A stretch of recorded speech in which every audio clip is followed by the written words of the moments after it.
Recently माननीय आईन मंत्री जहाँ आउटसोर्सिंग पर जो प्रतिक्रिया रखिछन या नहीं कि आपण कौन मत रखिबे? धन्यवाद आपण को। चलित विधानसभा परिप्रेक्षी रे बा आसंता 31 तारीख पर्यंत विधानसभा चालू रहिबो। ये परिप्रेक्षी रे ओडिशा आवश्यक प्रश्नटी मते पचारछे। आपण आईन एवं अबकारी मंत्री मान्यवर पृथ्वीराज हरिचंदन जी जने शिक्षित जने छात्र नेता एवं जने आईन जने पारक्यम वरिष्ठ आईनजीवी जने राजनीतिक दिग अलगा श्रमिक को राजनीतिक दलर गुड़ाणिया नुहे ये जो सफेई दौरान आउटसोर्सिंग उपरे मु तांकर जो स्पष्टीकरण को तीव्र प्रतिक्रिया प्रकाश करुँच। पूर्व सरकार आउटसोर्सिंग रे जो एजेंसी मान को नियुक्त करथिले ता भितरे से बहुत पक्षपातिता कले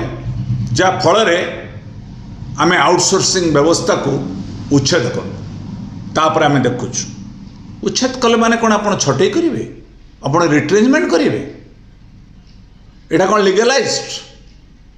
कोठी रिट्रेंच करा जाए जोटे आवश्यकता थाए गोटे इंडस्ट्री लॉकआउट डिक्लेयर कला तार आर्थिक कष्ट होला ताको होला शटडाउन कले कि लॉकआउट कले से छटई करेंगे आपण कोथरे को मान को आउटसोर्सिंग रखिछन्ती आपण कोन इंडस्ट्री रखिछन्ती सरकारी व्यवस्था रखिछन्ती। मु प्रथम आज अभिनंदन देवी आंबुलांस भाई मान को 108 112 आंबुलांस भाई माने ड्राइवर भाई माने आज लोअर पीएमजी रे तांकर प्रतिवाद करछन काई करछन आपण को जो स्पष्टीकरण रे से माने मर्माहित निजे आईन एवं अबकारी मंत्री जो स्पष्टीकरण दौचंती कट्टा घारे चून लगौचंती नियारे घिओ पकाउचंती। आज श्रम कमिशनर का ऑफिस आगे विक्षोभ से माने किए आपण भारतीय जनता पार्टी जने वरिष्ठ नेता तापर मान्यवर मंत्री आपण दलर श्रमिक संगठन अच्छे ना नहीं से भाई माने आज आंदोलन कर कहीं श्रमिकर जाति नहीं श्रमिकर दल नहीं श्रमिक को धर्मांतर नहीं तार मौलिक अधिकार श्रमिक एकत्रित करने श्रमिकर एकता रखापी अधिकार लड़ाई होटे गवेषणा करूँ। आईडी एक्ट आप जानते इंडस्ट्रियल डिस्प्यूट एक्ट जानते वेज एक्ट जानते एबे आपण विधानसभा मु भावुची मान्यवर मंत्री पृथ्वीराज हरिचंदन को अनुरोध करी आपण श्रम विभाग नियंतु आईन श्रम एवं अबकारी सबुड़ाक आपण नि कारण श्रम रहिले नियोजन आपण मंत्री पद पे योग्य कारण आपण आईन दिग को तर्जमा करेंगे श्रम नियोजन करेंगे को लोक रखिए श्रमिक अधिकार देवे अबकारी पर आई डोंट बिलीव अबकारी मंत्री किए हो से जी अबकारी मंत्री होती परवर्ती अवस्था विधानसभा जाना तो माड़ खाई यही कथा मुझे रक्षा करने चाहूँगी ये जो स्पष्टीकरण देते आपण श्रम मंत्री हूँ श्रम मंत्री Ganesh Ram Singh Khuntia ji is not a competent you are the competent you are the spokesman of the party. Ambulance भाई मैंने कहीं आंदोलन करेंगे आपण को सरकार आसाम अच्छी ये हुकूमत है जो बीजेपी का हुकूमत का खिलाफ जो किए हैं इसलिए वो निकाल दिया 3000 एम्बुलेंस ड्राइवर को क्यों वो स्ट्राइक में गए। स्ट्राइक में जाने का क्या दिक्कत है भाई स्ट्राइक में आप भी जाते हैं हम भी जाएंगे जब हम कोई गलती करेंगे तब हमारा खिलाफ आप भी लड़ेंगे। आसाम रे हेमंत शर्मा जी आज अच्छा मुख्यमंत्री से कौन चाकरी विदा कर एजेंसी कहीकि आपड़ कहते आम एजेंसी कर अनियमितता कराला 24 वर्ष सरकार कर आई डोंट बिलीव 24 वर्ष भी आप 9 वर्ष सरकार थे आपण राज्य सभापति मनमोहन सामल 24 वर्ष भितर सरकार 9 वर्ष क्षमतार स्वाद पाई 9 वर्ष भितर आप राज्य सभापति मनमोहन सामल ବର୍ଷର ପାର୍ଲାମେଣ୍ଟକୁ ଯାଇଛନ୍ତି 9 ବର୍ଷ ଭିତରେ ଆପଣ ସବୁ ବିଭାଗରେ ମଧ୍ୟ ଆର୍ଡି କତରୁ ଆରମ୍ଭ ପଞ୍ଚାୟତ ରାଜ ବ୍ୟବସ୍ଥା ସବୁ ଆପଣଙ୍କ ହାତରେ ଥିଲା କାହିଁକି ଆପଣମାନେ କରୁନଥିଲେ ଆପଣ ବିଜେପି ବିଜେଡି ଭିତରେ ଥାଇକି ଏବେ ଦୋଷ ଦେଇ ଦେଉଛନ୍ତି 24 ବର୍ଷ 24 ରୁ 9 ମାଇନସ୍ କଲେ କ'ଣ 24 15 ବର୍ଷ ହେଉଛି ବିଜେଡି 9 ବର୍ଷ ଆପଣ ଭାଗୁଆଳି ସରକାର ଥିଲେ आमे आज शिक्षक आंदोलन चली आज आम्बुलांस भाई मैंने आंदोलन कर आज टाटा पावर छटई करी आज श्रम कमिशनर आगे आंदोलन होको ग्रहण करेंगे लेटस विधानसभा दिंतु आलोचना करूँ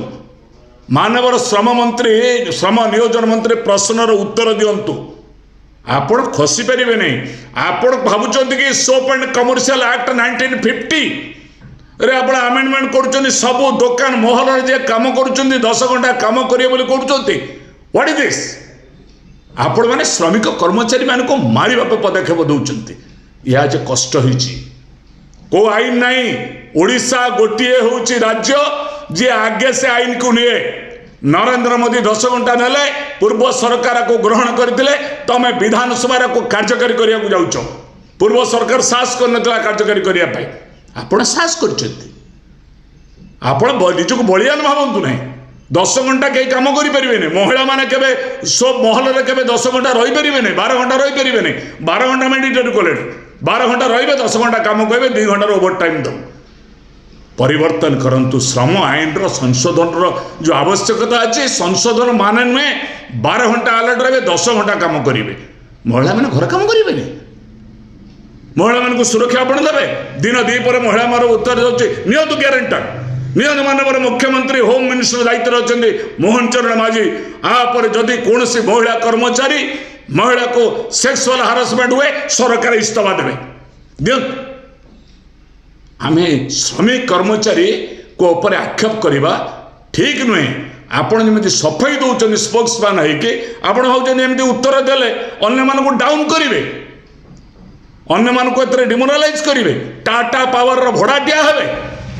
टाटा पावर दादागिरी कर रिन्यू करूँ ना जदि पूर्व सरकार को आनी टाटा पावर को आपणकर ताकत अच्छी टाटा पावर को रिन्यू करूँ ना यही विधानसभा टाटा पावर ग्राहक मानक पर आक्रमण कर रिजेक्ट करूँ सरकार हाथ को नियंतु सरकार केते जन को परिचालना दायित्व नहीं कहतु सरकार केवल राष्ट्रायत्त उद्योग गोटे कर सब घरे उद्योग कर उद्योग प्रोत्साहन देते सरकारी उद्योग करना बरं सरकारी उद्योग डिसइनवेस्टमेंट कर पुंजी प्रत्याहार कर छटई होटई गोटे बुद्धिया नियंतु कर्मचारी छटई हम ना दरमा मिनिमम देवे ना आपण वेज रिविजन कला सेंट्रल गवर्नमेंट 12/11/25 रे आपण देइचंदी 18/7/24 रे वेज रिविजन करचंदी 2 टंका दउचंदी वीडीए आमे पाइबू जे स्किल रे पाउछ अनस्किल्ड हाई स्किल्ड सारा भारत वर्ष सेंट्रल गवर्नमेंट 20,000 22,000 24,000 26,000 दरमा दउतला बेले आपण को सरकार 11,000 13,000 14,000 15,000 दउची लोक काहे दादन खटिया को न जीवो लेटेस्ट वेज बोर्ड फिक्सेशन करंतु वेज रिविजन करंतु रिट्रेचमेंट बंद करंतु आंदोलन मुकाबला न कई कहतु श्रम कमिशनर को जी श्रम कमिशनर आगे आंदोलन करुच्ची श्रम कमिशनर तर्जमा करंतु इंद्रमणि त्रिपाठी जी श्रम कमिशनर ओडिया अस्मिता ना रे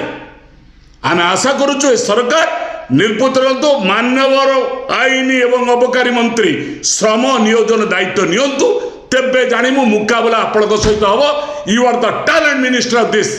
कैबिनेट आम शेष भाव में आशा करुच्ची श्रमिकर जाति ना श्रमिकर एकता जाति ना धर्म ना दल ना श्रमिक एकता जिंदाबाद श्रम में जयते यही स्लोगान दे धन्यवाद नमस्कार।